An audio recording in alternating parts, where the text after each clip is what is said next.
బంగారం రేట్లు కొనుగోలుదారుల ఆశలపై నీళ్లు చెల్లాయి. ధరలు తగ్గాయన్న వాళ్ల ఆనందాన్ని దెబ్బకొట్టాయి. నెమ్మదిగా పెరగడం మొదలైంది. గత 3 రోజులుగా పసిడి ఎగబాగుతోంది. దీంతో పసిడి ప్రియులకు నిరాశే మిగిలింది. కానీ పెట్టుబడిదారులు మాత్రం ఖుషీగా ఉన్నారు. మార్కెట్లు ఎప్పుడు ఎలా ఉంటాయో అర్థం కాని పరిస్థితి నెలకొంది. కొనుగోలుదారుల కంటే ఇన్వెస్టర్లే ఎక్కువ అయోమయంలో ఉన్నారు. ఆచితూచి అడుగులు వేస్తున్నారు. ఎంత వేగంగా బంగారం తగ్గిందో అదే వేగంతో మళ్లీ పరుగులు పెడుతోంది. అయితే ఈ రోజు గోల్డ్ మార్కెట్లో భారీ మార్పులు చోటు చేసుకున్నాయి. కొనుగోలుదారుల ఆశలు ఒక్కసారిగా తారుమారయ్యాయి. అయితే ఇన్వెస్టర్లు మాత్రం ఫుల్ అలర్ట్లో ఉన్నారు.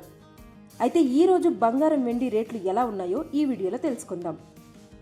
ఇక హైదరాబాద్ బులియన్ మార్కెట్ విషయానికి వస్తే 24 క్యారెట్ల 10 గ్రాముల బంగారంపై 1030 రూపాయలు పెరిగి 1,49,290 రూపాయలకు చేరింది.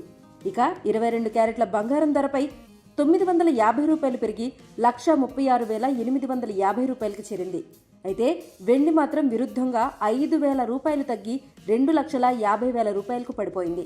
ఇక విజయవాడ, విశాఖ, ముంబై, బెంగళూరు వంటి ప్రధాన నగరాల్లో కూడా ఇదే ధరలు కనిపిస్తున్నాయి. గత 5 రోజులుగా బంగారం ధరలు క్రమంగా పెరుగుతున్నాయి. కేవలం 5 రోజుల్లోనే 10 గ్రాములపై దాదాపు 4,740 రూపాయలు పెరిగింది. అయితే ఇంకా ఆల్ టైమ్ హైతో పోలిస్తే ధరలు తక్కువగానే ఉన్నాయి.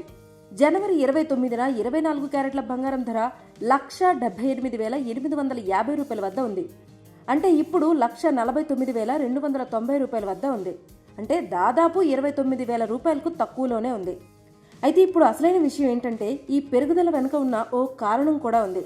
మిడిల్ ఈస్టులో పరిస్థితులు మళ్లీ ఉద్రిక్తంగా మారాయి. ఇరాన్, అమెరికా మధ్య ఉద్రిక్తతలు, ఆయిల్ ట్యాంకర్పై దాడులు, క్షిపణి దాడులు, ప్రతిదాడులు ఇవన్నీ అంతర్జాతీయ మార్కెట్ను కుదిపేస్తున్నాయి. ద్రవ్యోల్బణం పెరిగితే పెట్టుబడిదారులు బంగారంపై దృష్టి పెడతారు. అందుకే బంగారం ధరలు మళ్లీ పెరుగుతున్నాయి. అయితే మరోవైపు అమెరికా వడ్డీ రేట్లు తగ్గే అవకాశాలు తగ్గాయి. దీంతో డాలర్ బలపడింది. ప్రస్తుతం మార్కెట్ చాలా అనిశ్చితంగా ఉంది. సో ధరలు ఇంకా పెరిగే అవకాశం కూడా ఉంది. కానీ లాంగ్ టర్మ్లో చూసుకుంటే ఇప్పటికీ ధరలు హైతో పోలిస్తే తక్కువగానే ఉన్నాయి. కాబట్టి బంగారం కొనాలనుకునేవారు, పెట్టుబడి పెట్టాలనుకునేవారు మార్కెట్లు గమనించి నిపుణుల అభిప్రాయాలు తీసుకోవడం మంచిదని నిపుణులు చెబుతున్నారు. మరిన్ని గోల్డ్ రేట్స్ అప్డేట్స్ కోసం ఏషియానెట్ తెలుగు ఛానల్ని సబ్స్క్రైబ్ చేసుకోండి.